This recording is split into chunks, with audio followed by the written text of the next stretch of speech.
உங்கள் வீட்டில் மகிழ்ச்சியும் செல்வமும் பெருக புத்தாண்டிற்கு முன் உங்கள் வீட்டிலிருந்து அப்புறப்படுத்த வேண்டிய 7 முக்கியமான பொருட்களை பற்றி தெரிந்து கொள்ளலாம். சமையல் அறையில் விரிசல் விழுந்த டம்ளர்கள், தட்டுகள் அல்லது பாத்திரங்களை பயன்படுத்துவது வீட்டில் தரித்திரத்தை உண்டாக்கும். இது குடும்ப உறுப்பினர்களிடையே மன அழுத்தத்தை ஏற்படுத்தும். எனவே புத்தாண்டிற்கு முன் இவற்றை அப்புறப்படுத்திவிட்டு புதிய பாத்திரங்களை வாங்குவது நல்லது.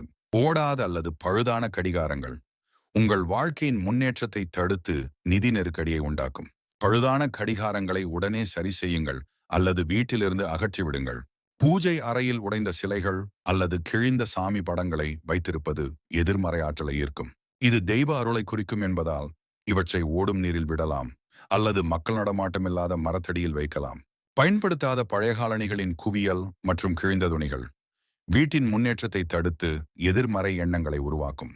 இவற்றை தானம் செய்யாமல் அப்புறப்படுத்தி விடலாம். வேலை செய்யாத மொபைல் போன்கள், சார்ஜர்கள் அல்லது எலக்ட்ரானிக் உபகரணங்கள் ராகுவின் தீய விளைவுகளை அதிகரிக்கும். இது வீட்டில் தேவையற்ற செலவுகளையும் குழப்பங்களையும் உண்டாக்கும். வீட்டில் செடிகள் காய்ந்து போனால் உடனே அகற்றிவிட வேண்டும்.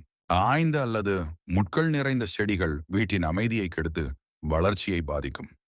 எப்போதும் பசுமையான செடிகளை வளர்க்க முயற்சி செய்யுங்கள். உடைந்த கண்ணாடி அல்லது விரிசல் விழுந்த முகம் பார்க்கும் கண்ணாடி வாஸ்து தோஷத்தை உண்டாக்கும்.